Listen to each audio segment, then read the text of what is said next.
Hello, and thank you all for joining us today. My name's Anna Hyatt, and I'm covering Climate Now's executive editor. CC Now is honored to have partnered with the Solutions Journalism Network on the Climate Blueprint Project, which was born out of the Climate Changes Everything conference that our two organizations co-sponsored in September 2023. We're thrilled now to co-host this conversation about climate myths and disinformation, the chapter that was written by one of our panelists, Amy Westervelt, with our SJN colleagues and the project's editor, Brianna Draxler. Throughout the hour, please share any questions you may have using the Q&A function at the bottom of your screen. And later today, we'll be posting a recording of the webinar on our respective YouTube channels. Looking forward to the conversation, and over to you, Angela. Thanks, Anna. I want to echo your welcome and appreciation for the partnership between SJN and Covering Climate Now. The Climate Blueprint was always meant as a living document, something that is iterative and added to as these important conversations continue. So very happy to be having this conversation today. One of the most common questions I get at Solutions Journalism Network relates to today's topic of myths and disinformation. Climate journalists around the world are skeptical of covering flawed climate solutions or green promises from companies for fear of letting polluters off the hook and perpetuating the climate crisis, and I would say rightfully so. However, when we report about policies and solutions through the framework of examining evidence, limitations, and insights, we actually prevent industry greenwashing and increase accountability. We can also show through our reporting what solutions are effective, further combating disinformation campaigns that perpetuate the myths that there's nothing we can do about climate change and it's not even worth trying.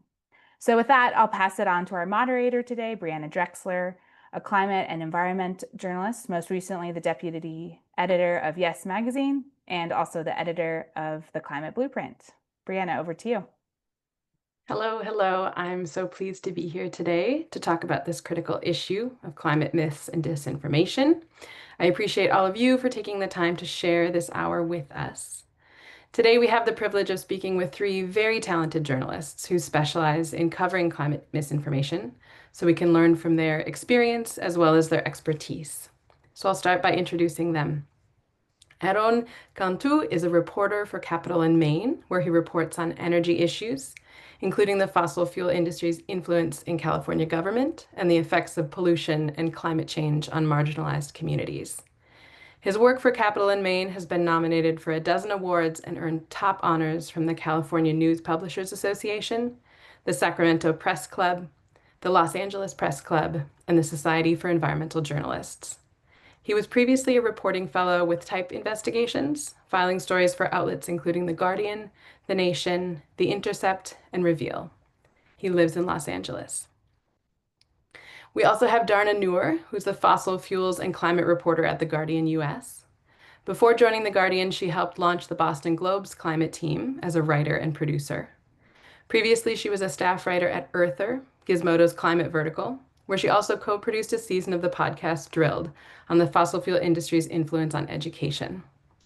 Dharna began her career in media at the Real News Network, where she launched and led the climate team. Her multimedia reporting has also appeared in publications like Jacobin, In These Times, The Dig, and Mother Jones, and was also featured in the 2021 book The World We Need and the intro for the 2022 book Future on Fire.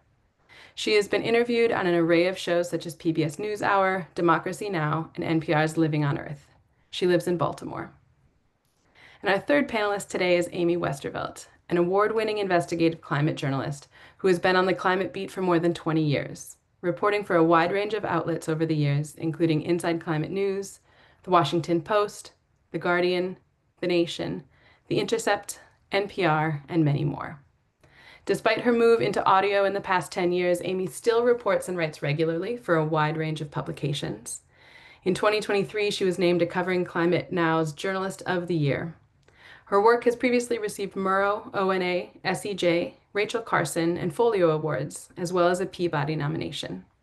She has a book coming out from Bloomsbury next year on the topic of disinformation, and she is based in Costa Rica. So thanks to each of you for being here. And let's get started on our discussion. I think most of us in attendance here today know that outright denial of climate change is no longer a plausible position to take, but that doesn't stop the fossil fuel industry from promoting so-called climate solutions that enable the continued drilling and burning of fossil fuels. Today, we'll be discussing a few of these, including carbon capture and storage, plastics recycling, and even climate policy meetings. So to help us establish the backdrop against which all of this is happening, I'd like to hand it over to Amy, who wrote the essay on this subject for the Climate Blueprint. Amy, how long ago did the fossil fuel industry start selling us these lies? At least like about a century plus, I would say. So they were one of the early customers of the modern kind of corporate PR industry, starting with the Rockefellers and Standard Oil of New Jersey, which we know today as ExxonMobil, in the late 1800s, early 1900s. And a lot of the strategies that they used then are definitely at play in the climate conversation too. So long before you get to um, the way that they frame the climate problem, you have them really setting up how we understand the environment, how we understand the economy, how we understand pollution, how we understand regulation, all of these kinds of things that come into that conversation, and their role in society more broadly as well. So yeah, real early pioneers. They actually were one of the first beta testers of polling as well. This is like so interesting to me. Like in the 19 teens, 1920s, they were working with Elmo Roper to like figure out how to survey and poll people and how to use that information to inform their marketing strategies. So like really, really, really early, um, they were thinking about all of this stuff and setting kind of the foundation on which we would then get all of the sort of myth making around climate. So knowing this track record and the ways in which that they have really um, enabled a lot of the things that we're seeing on a large scale, we shouldn't be surprised to find that some of what they're peddling now also doesn't hold water. So I'd love to start with carbon capture and storage, or carbon capture and sequestration, as it's sometimes referred to. This is included in most climate action plans as an important, sometimes necessary tool to meet climate goals. And I'd like to start by asking you, Aaron, can you tell us about how California talks about carbon capture and storage as part of their larger efforts to meet those climate goals? Yeah, well, it's interesting to hear Amy talk about that longer term history. Looking at California, the state has had a law on the books to cut emissions for about 20 years. The first state to do so in the US. And over that time, the oil industry here, the oil and gas industry, has been a central part of shaping how those regulations to cut emissions are actually put into policy. And one of the main long-term campaigns of the industry has been to support carbon capture. In fact, since the very beginning, in the mid 2000s, and then going back about 10 years, you noticed a sharp rise in lobbying expenditures by Chevron, California Resources Corporation, which is the biggest oil producer here, and other oil and gas companies to support this technology that has not had a good track record in the US or really anywhere else besides as a method to continue pumping oil by injecting the captured carbon back underground and stimulating those old oil reserves. California is historically an oil producer. A lot of those fields are depleted, and those techniques of stimulating new oil production have found new life here. So the governor recently announced a goal of 20 million metric tons he wanted to sequester underground by 2030. And that really was the result of a lot of lobbying by industry. Another interesting thing you see here is some of those uh, second generation of regulators in the state who were crafting policies to cut emissions in the state went on to work for these oil and gas companies or for associations representing them in order to lobby for carbon capture and other industry favorite solutions like hydrogen and renewable diesel, other kinds of methods. So you really see kind of on a smaller scale in California how the industry shaped at a very granular level the way that climate policies actually develop to their advantage. And with that, there's sort of like the technological shortcomings, there's the economic shortcomings, there's so many ways in which this just isn't going to fulfill the promises that they're making about it. But I also think that a really critical part of covering this is the impacts it has on communities. And so I'd like you to talk a little bit about that specifically, Eron, and how communities are reacting and trying to be heard despite the ways that the fossil fuel industry is really pushing these narratives. Yeah, well, I mean, there's been such great reporting, going back at least a decade about how the oil industry hid the truth of climate change in the way that their products were uh, destroying the planet and were not honest with the public about that information. And so that, obviously created some skepticism and doubt among advocates here, climate and environmental justice advocates over that proposed climate solution. And specifically with carbon plans for capturing carbon and burying it underground here, as proposed by academics and industry supporters, would require hundreds of miles of pipelines traveling from oil refineries in major metropolitan areas, gas power plants, and essentially piping that compressed volatile gas to fields in more rural areas in the Central Valley. And that is a huge concern because we have at least one incident in Mississippi, Satartia, Mississippi, a few years ago, where a carbon dioxide pipeline ruptured and caused a lot of casualties, not deaths, but it caused cars to stall. It caused some people had seizures in their cars when this cloud of CO2 gas kind of enveloped the street. So this is something that has shown to be dangerous, compressed CO2 in pipelines. There's not a lot of study done on those risks, and yet the industry, with the support of the state, has barreled forward with these plans for hundreds of miles of carbon dioxide pipelines. So that's just one example. And I think, the really the big question is, what is this worth? I mean, if these communities are asked to take such risks, is this going to result in any sort of tangible progress on cutting emissions? And the answer is not really. So there's a question of what is this all really for? Yeah, I think that's a great question and one that every reporter should be asking themselves and every one of their sources in this process. Um, I think one of the ways that feels like the narrative has really been able to benefit the fossil fuel industry's bottom line, despite all of these risks and the ways in which it's not really bearing out, is being used as a front for enhanced oil recovery, which you mentioned earlier, Eron. And this is one that I know you've covered in great depth, Amy. I'd like you to talk a little bit about how this carbon capture and storage is being used as a front for those techniques.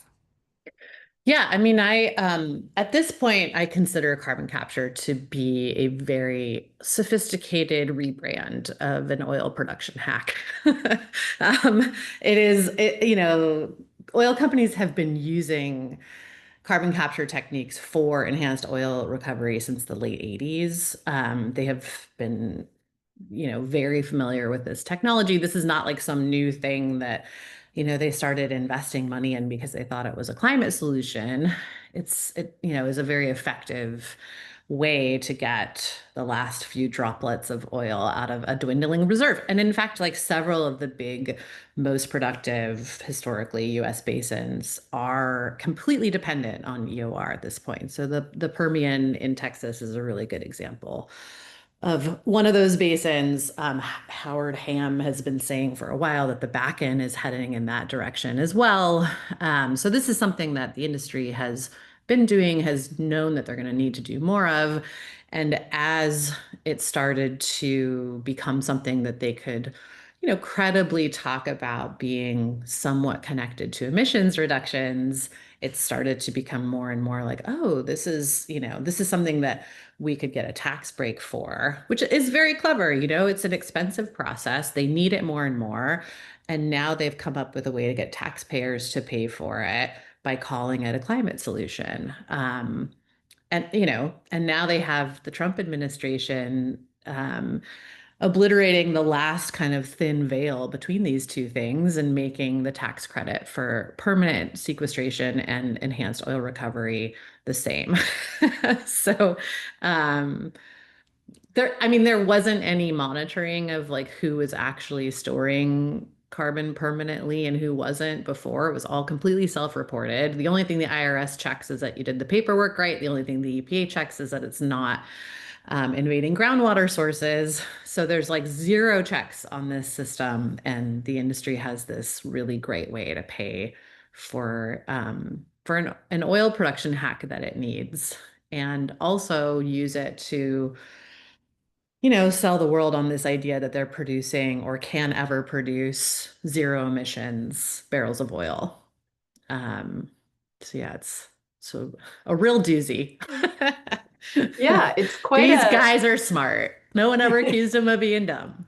Yeah. Yeah, I think that there's a lot to that, right? This idea that we inject the carbon dioxide under the ground and ta-da, And it will help get more oil out. And some amount of it does stay underground, to be clear. Some amount. We're not quite sure how much or for how long or where it might move to eventually. But some amount of it does. But then, yeah, you're also burning the oil that comes out of that, which is creating more emissions. So, yeah. Anyway, sorry. Absolutely. No, I think there's so much to that, right? It's like the research is selective and the messaging is selective to make sure that a particular narrative is the one that gets coverage. But the company's own research is showing that these are not viable projects economically or functionally, right? Yeah. I mean, they have quite a bit of internal research over the years that has shown that they know that it will never really scale to the level needed to actually like offset emissions, and there are a lot of big technical questions around it as well, including some thermodynamic stuff that like they can't just engineer their way out of. And there's a real problem with like geologic storage here. We're storing fracking waste down there, we're storing nuclear waste down there, and now we're adding compressed carbon. There's not enough room for all of it. And they've already, like with the fracking waste situation, I mean, we already have situations in Texas where where oil companies are suing each other because all this fracking waste that they put underground that they said was perfectly safe there is now um, invading other people's oil reserves. So this is a hilarious turn of events that like they now have a problem with the fracking waste because it's destroying some of the oil reserves of other companies. So they're fighting amongst themselves about that. And yeah, no one has figured out yet whether this stuff stays underground, and if so, how long. And they're not really monitoring it. So, and then there's all of the health issues that Aaron pointed to as well, which have been vastly understudied. And what we do know is bad. So, yeah. Yeah, problems impacting an oil company's bottom line will get far more attention than problems impacting the communities where these Yeah. projects happen, right? Yeah. So this kind of effort to present one message publicly, despite the fact that it contradicts even their own internal findings, is something that you have also covered, Dharna. And I'm wondering if you can give us a little background on how fossil fuel companies have long been encouraging recycling of plastics as another one of these solutions that actually just continues the demand for their products. Yeah, totally. I feel like this is a really important time to be asking this question too, because, we're speaking 10 years after the initial Exxon New investigations, wherein like journalists turned up, as you're pointing to here, Brianna, a lot of evidence that like despite their internal findings, that their products would warm the climate, oil companies did everything they could to sort of sow doubt about that fact in the public. And there's been some research showing that there's been a similar thing going on with plastics and the solutions presented to deal with the plastic waste crisis. Everyone watching this probably knows this, but like just to, sort of remind folks, this is a huge issue for oil and gas companies because plastics are made of, in the US, primarily oil and gas, but in other parts of the world, sometimes even still coal, but primarily made of fossil fuels. And by like 2050, it's expected that the production of plastics and like petrochemicals could account for actually like half of all oil demand and even more than that of gas demand. And there's tons of industry documents showing that oil companies are looking to increase plastic production, specifically because they're concerned about the sort of move away potentially, although obviously that's slowed, but the move away from the use of fossil fuels in our energy systems. And, obviously, because it's made of oil and gas in the US, the impacts of plastic production, also the impacts of plastic waste disposal, like incineration, have horrible impacts for communities, often communities of color, often poor communities. But how does the industry say that we can solve this? Just recycle the plastic, right? Just, despite the fact that it is very difficult to do that, despite the fact that it's very expensive to do that, just recycle the plastic. And they say this very, very convincingly. However, there's some really notable evidence from the past couple of years that show that since like the 1980s, the industry has known that this is not economically feasible and not technically feasible. There was this one internal trade report that said, it was in the 1980s, and it said, quote, recycling cannot be considered a permanent solid waste solution to plastics as it merely prolongs the time until an item is disposed of. They're sort of alluding here to the fact that recycling actually does degrade plastic, meaning that a recycled plastic product often cannot be remade into a new product. At most, that can happen like a couple of times in most cases. But what did they do years after they, put out that trade report into the world?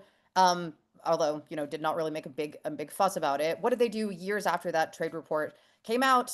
They rolled out this chasing arrows symbol, which suggests that plastic recycling creates a circular economy. And that is just one example of the sort of deception that we've seen from industry interests about the issues with recycling. They've also downplayed how resource intensive it is, how expensive it is. And in recent years, we've seen a turn back to this focus on what's called advanced recycling or plastic recycling, which, like EOR, like enhanced oil recovery, is often actually used to produce fuel, not to create new plastic materials. But the industry does not like to highlight that in PR materials, we can say. Absolutely. And, recycling is a convenient way to shift the onus off of the producing companies and onto consumers, right? So then they can make it seem like it's our problem to recycle or not recycle when that's not even addressing the issue. Yeah. So I think that it's so interesting to see the parallels in these examples and the ways in which the economic reports, the research, they're not, these plans don't work. And yet this is what is being presented as solutions. Another big way that many of these companies are able to bolster these claims about the viability of solutions is funding university research into it. And in one of your stories on this topic, Dharna, you wrote that the Society of Plastics Industry also established Recycling Research Center at Rutgers in 1985. So right around that same time that they're finding that like, oh, this doesn't actually work, they are creating a whole research center to do studies on it. So can you talk a little bit about the ways in which that sort of credibility and research is being done in hopes of gaining some more of that public support? Yeah, totally.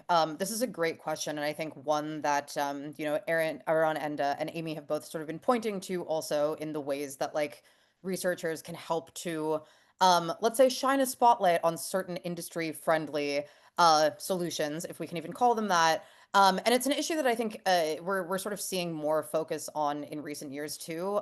Last year there was like a big report from the House Oversight Committee back when there was such a thing because the Democrats controlled the House, but whatever. And it sort of gave like an overview of this huge trove of internal documents from oil companies. And they highlighted in that report that oil companies establish funded partnerships with academic institutions to, quote, enhance their credibility. There's a document in there from BP, for instance, that I found really interesting. It showed discussions of funding white papers from Princeton and Imperial College to spotlight, and this is a quote, the role of gas as a friend to renewables. And BP, of course, actually does fund those research institutions. We have seen for years like an increase in outrage, frankly, about like the insidious role that fossil fuel funding plays in academia. Amy and I actually did a podcast season that got into some of this like 5 years ago. And when looking into this issue, I've spoken with a lot of researchers, including at like leading institutions, who have sort of said, okay, the fossil fuel industry is funding research, but isn't it a good thing because we have more money for climate research? And the problem there is that there's a ton of evidence that actually oil companies are specifically funding research that protects their business models, protects their bottom lines, greenwashes their reputations, and definitely like distracts from this need to get rid of fossil fuels altogether, right? Last year, there was this major study by co-authored by Jeffrey Supron, who's like a leading scholar on this issue. And it showed that industry influence on research has actually meaningfully slowed the energy transition. So this is like, there's peer-reviewed research kind of demonstrating that there are real concerns here. And that's the case even in cases when institutions say that like funders do not have any control over the outcome of their research. Because even though that may not be true, first of all, it's really difficult to bite the hand that feeds you, whether or not you realize that that's the case. And also, there's like a real issue, I think, with like the fact of oil companies even getting to decide what topics should be researched, should be covered, should be getting the funding. Are they more likely to, for instance, research or provide funding for research into carbon capture, or say, like nationalizing oil companies in an effort to phase them out entirely? You be the judge of that. And there's been some really interesting organizing on campuses to try to kick these fossil fuel companies out of research programs, to try to kick out the fossil fuel funding. I would check out Campus Climate Network if you're curious to hear more about that. There's been some really interesting wins there actually in recent years too. Thank you for that. That's a really helpful resource. And we could go on all day probably about various tactics that these companies are using and ways that we are being sold a story. I think that one of the things that I think is shifting in this particular moment is there's a lot of talk about the increased demand that AI is putting on our energy systems. And I know, Eron, you have covered that quite a bit. And I wonder if you could talk a little bit about this narrative that like renewables can't possibly support the demand for all the energy. Yeah, it's a somewhat of a tricky subject, right? Just in the sense that really it's the question is more, do we want to be sending so much energy and electricity to this usage, right? To AI. So it's kind of this larger question. When I started reporting on climate and energy in California 5 years ago, this wasn't really an issue. And the state's plans to get off fossil fuels requires building up its energy grid. And so basically, the kind of renewable energy economy envisioned here and in other parts of the world would require electrifying different parts of the economy. Cars is a big one here in California. Instead of gasoline, you have EVs. Other usage of electricity where we currently use fossil fuels are at the ports. Tankers and other cargo ships that come in, the hope is that they would plug into the port and use that power instead of burning emissions and poisoning the communities nearby the ports and then emitting the greenhouse gases. So, these plans were made kind of with the assumption that, yeah, this is going to be very hard to build up our grid and, not just build out, not just electrify these different applications, but also having the necessary clean power to supply those uses. Because I mean, if you have power coming from gas plants, you're still using fossil fuels. But it seemed manageable, right? And then now you've kind of thrown these data centers into the forecasting, and the potential for change has become so much harder, because these data centers, as probably most people have read, are major energy hogs for different reasons. The servers they run, the chips that they use require so much energy, and that can harm the march toward a decarbonized economy in a few ways. I mean, number one, they can take up renewable power that may have gone to other uses like cars or electrifying buildings, instead of relying on dirty energy to supply that electricity. Another way is that these data centers, because gas plants currently provide electricity at a cheaper rate than renewable sources in California, they could support the increased use of burning natural gas, which is a fossil fuel. And so, I mean, in this state specifically, there's some supply and demand dynamics at play. There is a huge demand for renewable power, but the supply right now is relatively limited. And that's because of various factors, one of which is a long queue for approval of new renewable energy projects at the organization that oversees the grid in California. But the bottom line is, we look at these AI data centers. I mean, we've all read about the social cost of these of this technology, let alone the economic costs. And so the question is, do we want energy to be going toward this application when we already have so little of it to be spread around in other ways to decarbonize the economy? And the last thing I'll say is that the gas companies here say that they can do this by using carbon capture, and then it's all going to be okay. So to tie it into the previous conversation. Absolutely. Don't worry about it. We got it taken care of. I think a lot of us hold out hope that climate policies are going to be what pushes back against these industry narratives and these so-called solutions. We maybe feel a little less of that in the current administration, but I do think it's really important to make clear how involved the fossil fuel industry is in creating those policies and establishing those relationships with those in power for enforcing them. So, Amy, I'd like to turn to you for this one to talk just briefly about the ways that maybe policies aren't quite so separate from the industry as we might hope. Yeah. Um, I'm a bummer at parties. Okay, so actually this like ties into the academic research stuff too, right? Where like you've got the industry putting money towards research that benefits it, which tilts the scales on what research is available and what research, especially on solutions, is available. And that then impacts what the IPCC talks about, because the IPCC does not do original research. They survey the existing peer-reviewed research. So if the existing peer-reviewed research is heavily tilted towards carbon capture as a solution, then it's no surprise that the IPCC is now talking about, all has CCS baked into all of its scenario planning. So there's this very insidious way that the industry gets involved just through that, just through tilting, the research funding scales. And then on top of that, we did our Australia reporter, Royce Kermelovs, and I partnered on a series last year about this little organization that we're obsessed with called IPICA. It used to stand for the International Petroleum Industry Conservation Association. IPICA, and now they just go by their acronym.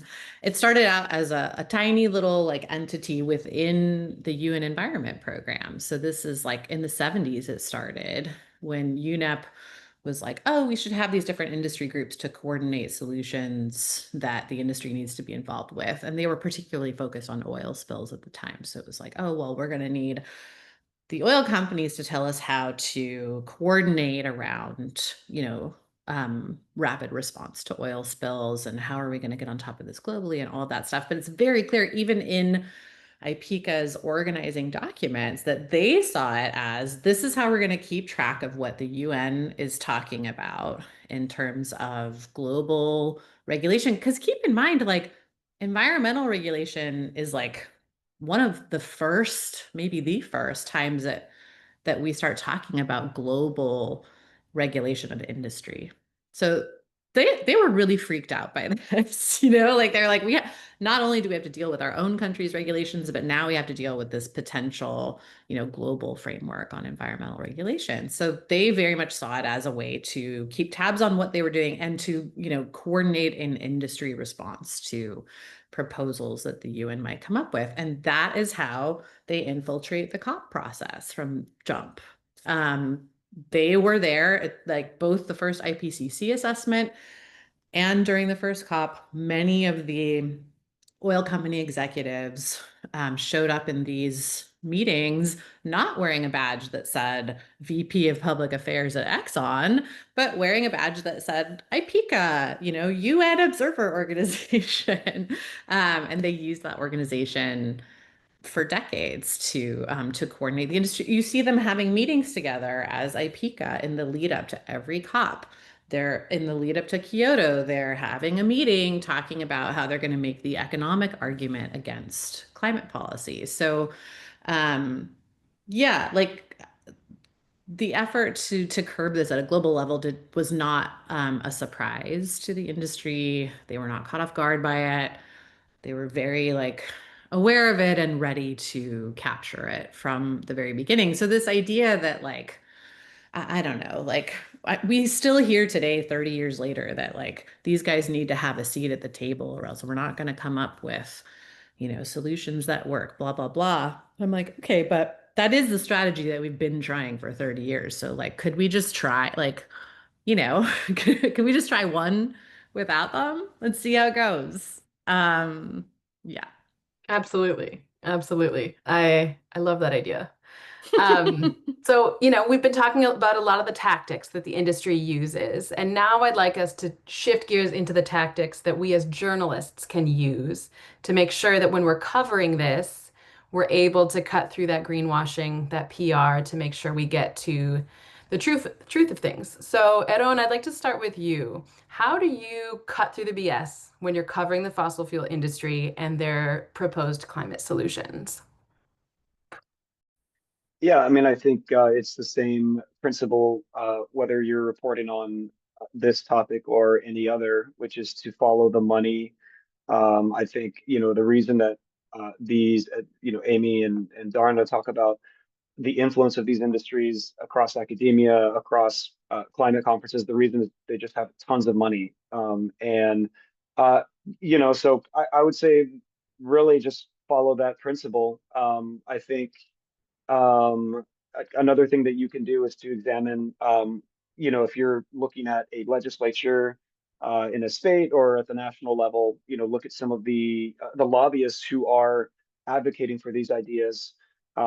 Check to see if they, may have a revolving door relationship with a federal or a state-based regulator. That can be another way to trace the influence of industry ideas. And I think finally, to me, some of these ideas proposed by the industry just sound absurd on their face, and they spend tons of money to try to convince us or persuade us that they don't sound absurd, right? Like putting millions of tons of carbon dioxide in the ground and telling us it's going to stay there forever, or capturing methane from cow manure, or putting hydrogen into people's homes for home heating. I mean, these are kind of absurd ideas if you just kind of like put them on paper and use your common sense almost, right? But they spend lots of money to convince us it's not that way. So I think, often this job is just sort of like being really meticulous and rigorous to sort of, test their claims, and trust your intuition, but also, verify through facts that, what they're claiming isn't actually what it sounds like it is. Yeah, absolutely. It's kind of a nice pun on gaslighting, right? That they're literally gas companies trying to convince us that we don't understand our own reality. I think that's really helpful to hear the ways that you think about this and the questions that you make sure you're asking. I'd like to ask you, Dharna, next. Similarly, what is your advice for reporters who are covering the industry and, the government officials, the organizations surrounding it, this whole sort of ecosystem? Knowing how hard it is to break through these talking points, what advice do you have for the reporters on this call? Yeah, totally. I'm excited to get to audience questions, so I'll answer briefly here. But just to say, I completely agree with Aaron here that I think part of it is just like sticking to your guns. The fossil fuel industry is very good at just simply telling you sometimes that you're wrong and trying to intimidate you out of a story that you have all the facts for. And it can take a lot of practice, I think, to like, I know this from experience, to just be like, please do not yell at me, scary person. So that is, I mean, it sounds so silly, but I honestly think that just like, um, having confidence in your facts, like going over them over and over and over again, having a number of sources who will, give you their take on the facts that you've gotten, check them 3, 4 times. If you know that you're right, the industry telling you that you're wrong should not necessarily mean that you are questioning your story. So that's one thing, is just have confidence. The other thing that I think has really helped me, honestly, is just getting really familiar with like the industry's playbook that they've used to sow doubt about, the climate crisis, about, the need to phase out fossil fuels for decades, for like a century now. They have like these really kind of tried and true tactics that they go back to over and over again. And I feel like, it's a lot harder to respond to a press release or something from Exxon, or like a phone call from like an angry person at Chevron, if you are seeing their comments in a vacuum. But if you can kind of look at what they're telling you and say, oh, I actually recognize this tactic. Like, I recognize this talking point that you're using from an industry document that I saw 20 years ago. If you can place it within that sort of lineage, then I think it can be easier to say, like, oh, I understand where you're coming from here. And like, your the fight that you're trying to have is not just with me, but around through like with the kind of lineage of journalists who have been trying to call you out for this for decades. I love that. There is so much reusing of lines and arguments from that playbook that it's a great recommendation to get familiar in the ways that they've been doing it. I think in our conversation today, we've showed that there are so many parallels between how they sell carbon capture and storage and plastics recycling, right? These things that may not seem related on their face, it's a lot of the same talking points. And if you can see them as talking points rather than meaningful arguments, that goes a long way. Totally. Also, sometimes some of the same people, like Google the people that you're Mm, getting comments from, and sometimes you'll be like, oh my gosh, you're the guy from the 70s in that one industry document that I reported on. So like Google the interesting. names. Interesting. Interesting. Yeah, I hadn't thought about just how the continuity can be really effective when you've got a person who's making those arguments and they're landing. Um, Amy, I want to turn it to you next. And, I think part of the challenge I see is that people do want to read about climate solutions. And Yeah. so, there is an appeal in being able to cover something that gives some hope, gives some vision of improvement going forward. But you write in the Climate Blueprint essay that our conversation is based on that, accountability is a necessary precursor to legitimate solutions. So can you talk about the value of accountability journalism specifically and what it can enable in this space? Yeah, I always talk about accountability as a solution in and of itself because, like, getting the obstructionists out of the way is like very necessary to getting to effective solutions. And I also actually would just add on to what Aaron and Darna were saying about like how to report on this, that like I'm a big fan of asking dumb questions about science and tech, because I feel like the industry will often use the fact that, you know, a lot of us reporters, not all, some have a very scientific and technical background, but a lot of us don't. And I think it's really easy for them to prey on that and to be like, oh, like you just don't understand the physics behind it or whatever, you know? And I'm like, you're right, I don't. Explain it to me again. And that's how, like, I swear I have gotten so many um, little bits of information that make me realize they're lying just by asking them to explain it over and over again, or by asking multiple people like that. With carbon capture, honestly, I started out being like, I must just not understand this technology because, you know, there are so many smart people saying that it works, and like it just doesn't seem like it would work. Explain it to me again. So really like not being afraid to seem stupid is like a good thing to do. But anyway, yeah, I think that like we are not going to be able to understand what the effective real solutions are if we don't understand what's wrong with the things that that don't work, and if we don't like declutter the conversation from that stuff. Absolutely. And Eron has done some great trainings on this topic using the solutions journalism framework in accountability reporting.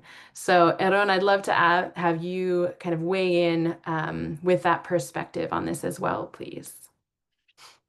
Yeah, just real quick so we can get to questions. But so there's a sort of standard accountability framework that ProPublica uses and that we've integrated in our newsroom for our accountability reporting, which is to ask who is who was harmed, who's doing the harm, and what can be done about it. It's kind of a paraphrase, and you know that can be applied to solutions journalism for climate reporting. I think one way is to ask the question, you know, what is the proposed climate solution, and does it cause harm to any communities, or is it threatening to cause harm? An obvious example would be carbon dioxide pipelines near communities to enable carbon capture. And I think another question, you know, related to this would be, is a climate solution failing, or is it at risk of failing? Because again, the stakes are very high. If a climate solution is at risk of not cutting greenhouse gas emissions, that means climate change will get worse, and that, of course, is a harm to the entire world. Thank you. Appreciate that. We're going to shift now to some audience questions, so please keep those coming. The first one is from Poonam Narottam, and they ask, can you talk a bit about the oil and gas industry's connection to offshore wind and the misinformation or disinformation sowed in that sphere? I'm just going to open it up to whoever feels inclined to answer these questions. I have one quick thing to say about it, and that is just that there has been definitely some major strategic investments from the industry in seeding a lot of this stuff. However, I do think that an unfortunate thing that happened very early on in the response to that and sort of the coverage of anti-wind stuff was this like kind of broad brush painting of all anti-wind as a fossil fuel talking point, and not taking seriously the concerns of some community, like there are communities that are genuinely worried about whales, or I don't know, erosion, or property values, you know, or any of these other kinds of things, right? And like, of course, there are always going to be community concerns about industrial size energy projects, no matter what the energy source is. But because a lot of people were dismissed early on, I think it opened up space for them to be like, oh, these environmentalists just aren't open to like having conversations about, you know, any of the issues with renewables, and, you know, what about critical minerals, and what about this, and what about that. And like, I think it's important that we're able to like hold both things at the same time. However, what they did really effectively was convince people that the choice was between like grid scale offshore wind or nothing, but somehow an endless amount of energy, versus grid scale offshore wind or offshore oil drilling, which is far more disruptive to whales, communities, ocean ecosystems, all of these things. So yeah, anyway. Thank you for that.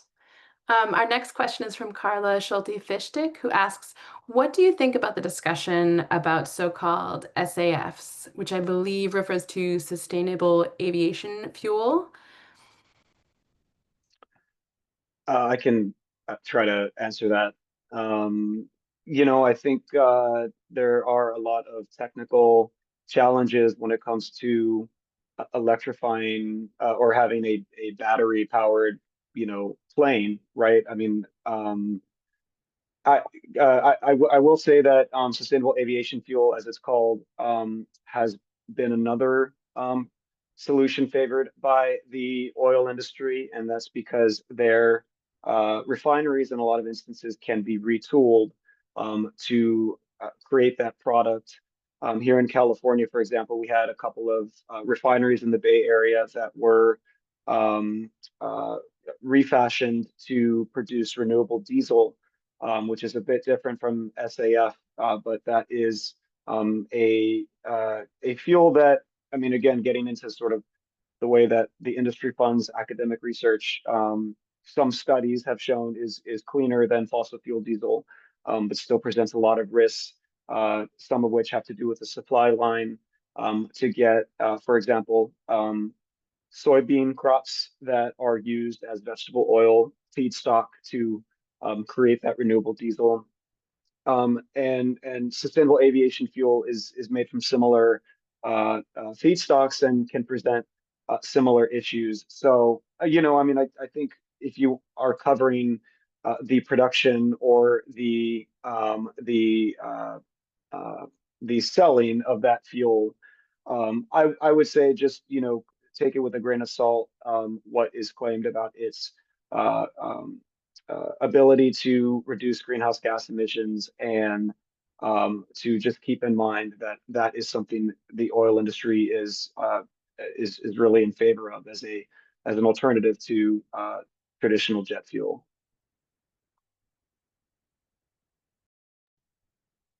Thank you so much.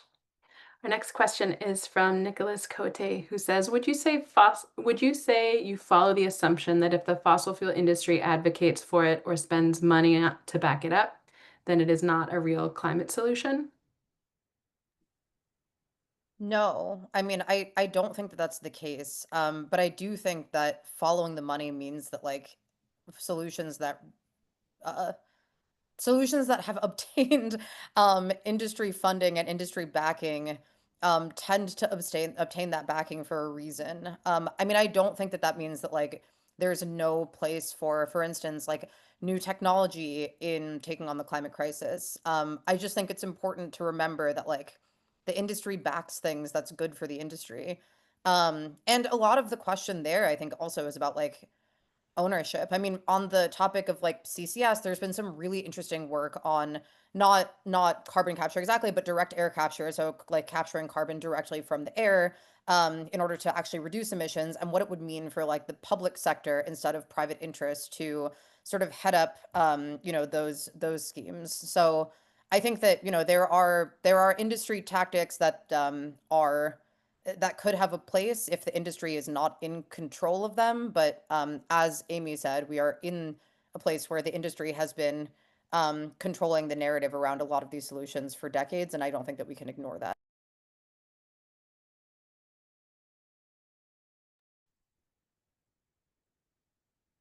All right. Our next question is from Alec Loon, who asks, what will you guys be looking out for at COP30 in terms of disinformation tactics, as well as potential stories?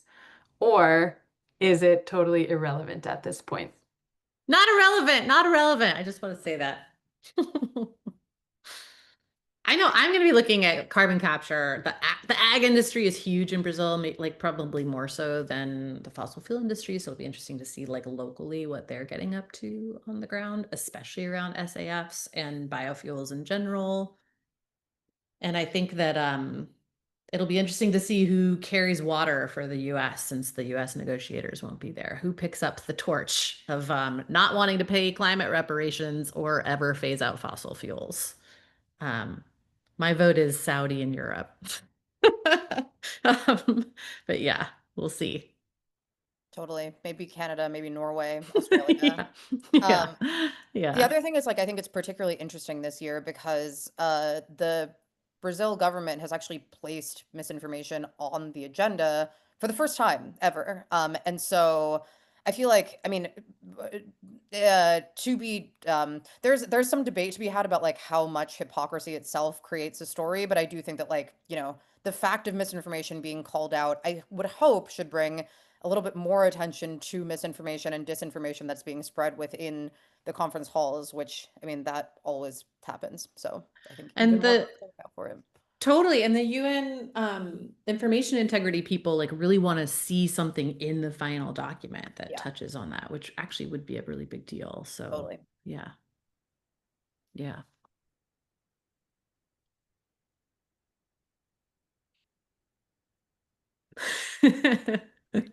Are any of the three of you planning to do much COP coverage? Yeah. Dharna and I are going to be there on the ground. Ooh. Yes. Yeah. Yeah. So We if will you all have suggestions or are like, here's what you should do in Belém, Yeah. we will definitely look forward to reading your coverage that comes out of it.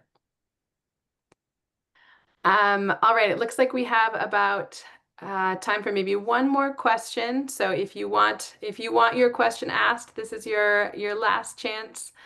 We've got one from Clea Scopoliti, who asks, how much of a difference do you think the new transparency rules will make regarding lobbying at COP? I mean, like, I don't want to rain on anyone's parade or yuck someone's yum or whatever the phrase is. But and I mean, it's good. Like, it's better to have transparency rules than to not have them. But like, they'll just use IPCA or they'll use whatever other, or if they don't want to be like seen as being lobbying, there are many ways for them to avoid that, unfortunately. I don't think it will. And also there's a level of shamelessness at this point that I don't really think they're trying to hide that they're lobbying anymore. So yeah, I think actually what the UN I'll say that I think what the UN should do, if it's the UN and not an industry group, is not allow those people to attend or, give them access to any of the venues or whatever. I don't think that's ever going to happen though. So, Yeah. we'll see. Yeah. The other thing I think is like some of those, first of all, some of those new disclosure, I think it's good. I think it's better than not having anything. Some of those new requirements are voluntary. So a Yeah. thing to keep in mind. Also, I mean, every year I was in Baku last year and this was a huge thing there, obviously, but like a lot of this stuff happens outside of the official halls of COP30. Like a lot of this happens over like $3,000 dinners at like banquet halls and things. So Mhm. obviously better, I will say personally, I think obviously better to have to do everything we can to limit industry influence in the room, and also, there is still industry influence outside of the room that can pose real problems Right. and like worthy of scrutiny too. And like the government negotiators that are coming in are, often captured by industry in some Yeah. way or another too. So, there's that. Yeah. Yeah. Absolutely. All right, we have one final question before we wrap up from Aria McKenna. With CO2 equivalent past 520 parts per million and coral reefs already at a tipping point, what do the panelists think of pushing the COP to adopt a net negative strategy, which would also help eliminate greenwashing continued fossil fuel extraction? Wanted to jump in because there's a great book that oh my God, I'm sure maybe one of the other panelists can remind me of the name, but it's by the same guy who wrote How to Blow Up a Pipeline, and it's this like amazing sort of history into the recent sort of adoption of this idea that, we could overshoot. I think it's called overshoot.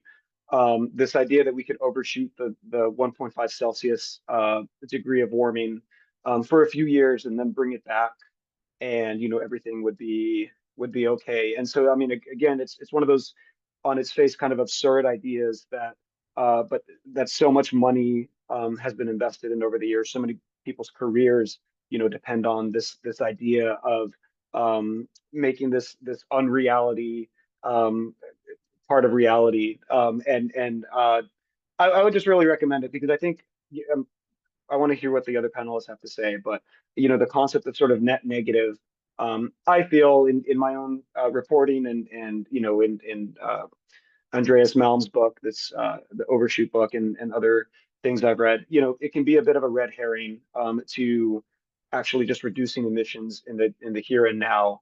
Um, uh, that's not to say that all sorts of techniques to sequester carbon are not useful or have a place. I think many of them do, right? But I also think it just merits a lot of skepticism, like everything else, right? I totally agree, and I'll say too that like this COP, there will rightfully be a lot of focus because of the placement near the Amazon on protecting the carbon sinks that we already have, and I feel like this does not mean that I'm like against the idea outright, but I feel like if we are going to take up this frame, then one of the most important things that we could do is like ensure that the already existing carbon sinks that we have that are often also home to, communities of people who've long been ignored by international policymakers are protected, for like ethical reasons and also for like the sort of practical reasons of needing to shrink our carbon footprint. I agree. All right. To respect everyone's time, I want to thank our panelists, Amy, Eron, and Dharna. Thank you so much for being here and sharing your insights with us. I hope this has led to some ideation and insights that will be helpful to everyone who attended. Thanks for all of the participants. Thank you for your questions and for joining us today. Thank you to our Climate Blueprint supporters, Solutions Journalism Network, and Covering Climate Now. You can go back and see our previous conversations from other essays in this collection, and we hope you will continue to follow the Climate Blueprint as it evolves with your input over time. Thank you so much for joining us, and enjoy the rest of your day.